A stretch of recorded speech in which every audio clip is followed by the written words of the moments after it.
मुर्गी के अंडे की सब्जी। प्रबल नाम का एक किसान था। उसका खेत पूरी तरह बेकार हो चुका था। लाख मेहनत करने के बाद भी खेत से कुछ फायदा ना मिला। हे भगवान, समझ नहीं आता क्या करूं, खेत में तो कुछ उगता ही नहीं। प्रबल चिंतित रहने लगा और उसने खेत पर जाना भी बंद कर दिया।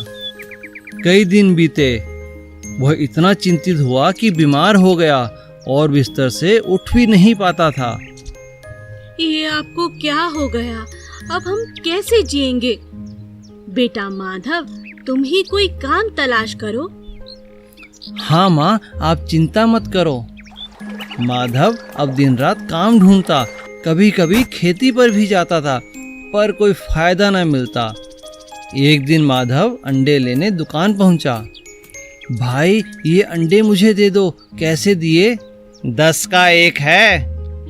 इतना महंगा? माधव के पास पैसे नहीं थे।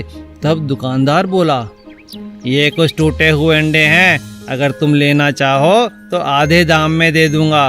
माधव खुश हुआ और दुकानदार से अंडे लेकर घर पहुंचा। उसकी माँ ने अंडे की सब्जी बनाई। तभी उनके दरवाजे पर किसी ने आवाज दी, अरे भाई, कोई है क्या? कहिए, कौन है? हम यात्री हैं, हमें बहुत दूर जाना है। क्या यहाँ पर कोई खाने की जगह मिलेगी? हमें बहुत भूख लगी है। नहीं भाई, यहाँ कोई ढाबा या खाने की जगह नहीं है, आप अंदर आ जाइए। माधव ने उस यात्री को अंडे की सब्जी खिलाई। यह सब्जी किसने बनाई? यह मेरी माँ ने बनाई है। यह तो बहुत स्वादिष्ट है।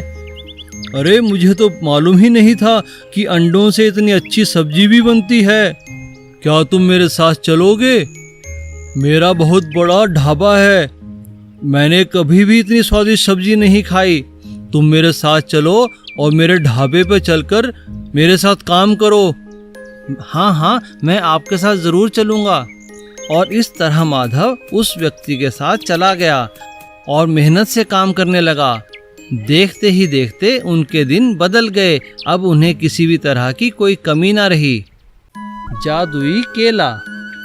एक फल बेचने वाला था जिसका नाम ध्यानचंद था। उसने अपने बागीचे में बहुत से फल लगा रखे थे। रोज सुबह ध्यानचंद पके फल तोड़ता और बाजार जाकर बेच देता।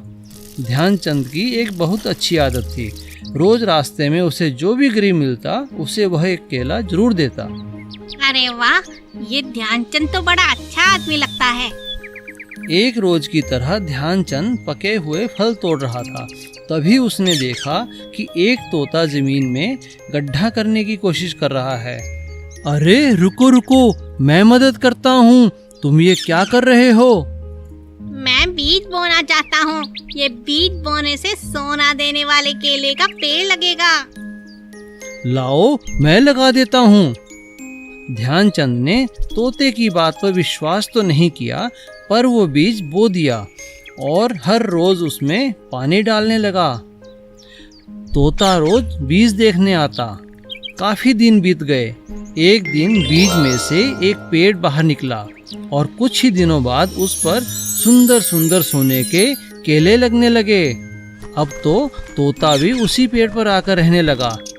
ध्यानचंद ने जब सोने के केले देखे तो उसे लालच आ गया और उसने तोते से कहा, तुमने बिल्कुल सच कहा था, यह तो सच में सोने के केले देने वाला पेड़ निकला। तुम्हारे पिताजी ठीक कहते थे। तुम्हारा शुक्रिया, तुमने ही इसकी देखभाल की। तुम हर रोज एक सोने का केला लेकर जा सकते हो। इससे तुम्हें बहुत मदद मिलेगी। अब ध्यानचंद को तोता हर रोज एक सोने का केला देता और ध्यानचंद उसे बेचकर खूब पैसा कमाता। मगर ध्यानचंद को एक एक केला पाकर संतुष्टि नहीं थी। वह तो सभी केले पा लेना चाहता था। अगर यह तोता मर जाए तो पेड़ मेरा हो जाएगा और फिर सारे सोने के केले मेरे होंगे। इस तोते को रास्ते से हटाना ही होगा। ध्यानचंद ने एक दिन मौका पाकर केलों पर जहर लगा दिया। अब देखता हूँ ये केले मुझे कैसे नहीं मिलते। तोता दूर ही से यह सब देख रहा था। अच्छा, तो तुम्हें सारे केले चाहिए। लालची इंसान हो तुम। मैं तो तुम्हें एक भला आदमी समझकर तुम्हारे बागीचे में ये केले का पेड़ लगाना चाहता था, मगर शायद तुम जानते नहीं, अगर मैं इस पेड़ पर नहीं रहूंगा तो ये दोबारा कभी सोने के केले नहीं देगा, और मैं यहाँ से जा रहा हूँ। और तोते के जाते ही वह पूरा केले का पेड़ सूख गया और उस पर से सारे केले झड़ गए, और ध्यानचंद अपने लालच की वजह से हाथ मलता रह गया। मायावी मटकी। मदन एक बहुत ही ईमानदार लड़का था। वो बहुत मेहनत करता। उसका एक छोटा सा खेत था। एक दिन खेत में काम करने के बाद जब मदन घर लौट रहा था, अचानक रास्ते में उसका पैर एक पत्थर से टकराया और वह जमीन पर गिर पड़ा। अरे, मेरे पैर के बीच में क्या अटका जो मैं गिर पड़ा? अच्छा, ये पत्थर है, इसे उठाकर कहीं दूर रख देता हूँ। मदन ने उस पत्थर को उठाया और पास ही पेड़ के नीचे घड़े में डाल दिया। वह घड़ा वहाँ पर पहले से ही पड़ा था, जो बिल्कुल खाली था। लेकिन अचानक देखते ही देखते घड़ा पत्थरों से भर गया। अरे, ये तो कोई मायावी मटका लगता है, इसे घर लेकर चलता हूँ। मदन की पत्नी मटका पाकर बहुत खुश होती है। अरे वाह, क्या ये सच में मायावी मटकी है? मैं अभी इसमें जेवर डालकर देखती हूँ। जैसे ही मटके में अपने जेवर डाले तो मटका गहनों से भर गया। मदन और उसकी पत्नी बहुत खुश थे। वे जब चाहते मटके में जेवर डालते और जेवर दुगने हो जाते और वे उन्हें बेचकर अपना घर चलाते।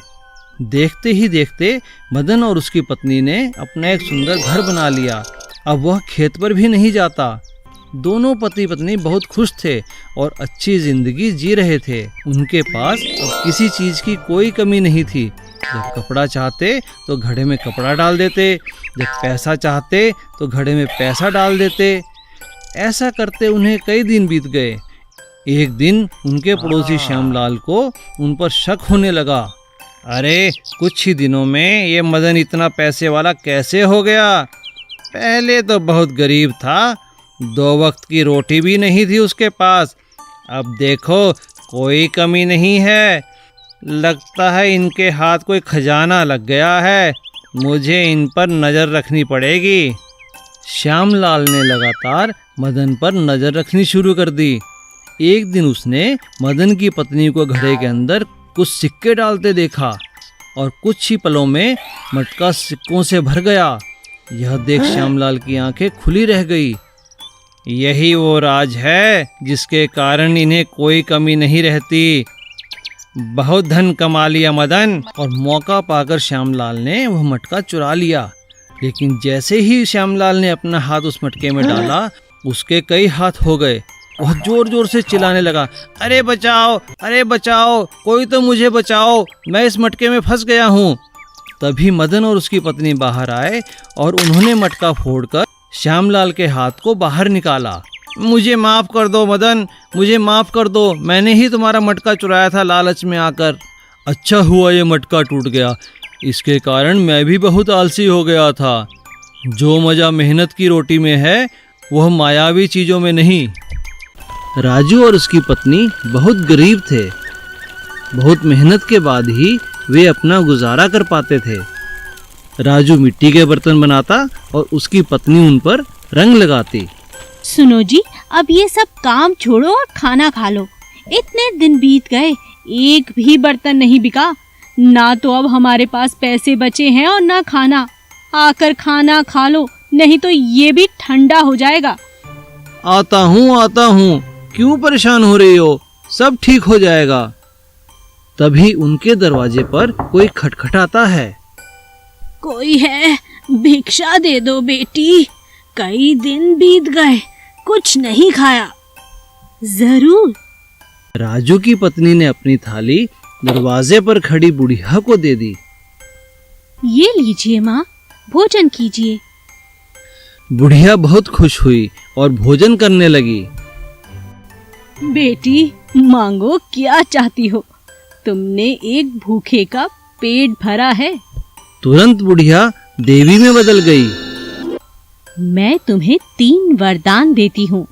तुम जो चाहोगी वही होगा बेटी। सच देवी माँ, धन्यवाद। मैं अपने पति के साथ सोच समझकर वरदान मांगूंगी माँ। अरे आओ मालती, कहाँ रह गई? जल्दी आओ, खाना ठंडा हो गया है। अभी आई। बुढ़िया के जाते ही मालती दौड़ती हुई अपने पति के पास आई।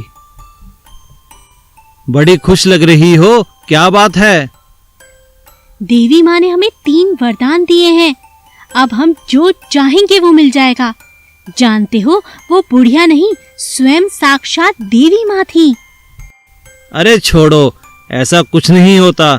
चलो खाना खा लेते हैं। दोनों खाना खाने बैठते हैं। कितने दिन हो गए, कुछ अच्छा नहीं खाया। काश हमारे पास कुछ स्वादिष्ट खाने को होता। तभी तरह तरह के स्वादिष्ट पकवान उनके सामने आ जाते हैं। अरे यह क्या हुआ? तुम्हारी बात तो सच साबित हो गई। ओहो, ये क्या किया मैंने? एक वरदान बर्बाद कर दिया। चलो छोड़ो, खाना खा लेते हैं।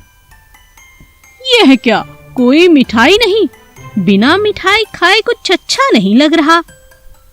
तभी सभी थालियां मिठाइयों से भर जाती हैं। यह क्या, इतनी मिठाइयां किस काम की? इन्हें तो हम एक दिन में नहीं खा सकते। तुम ठीक कहते हो, इन्हें संभाल ले तो कई दिन तक खा सकते हैं, है ना? ऐसा कहते ही सारी मिठाइयां एक बड़े कनस्तर में बंद हो गई और देखते ही देखते तीनों वरदान खत्म हो गए। अरे यह क्या मालती, हमने तीनों वरदान खत्म कर दिए। हाँ जी, बातों बातों में तीनों वरदान चले गए और हमें पता ही नहीं चला। Please subscribe.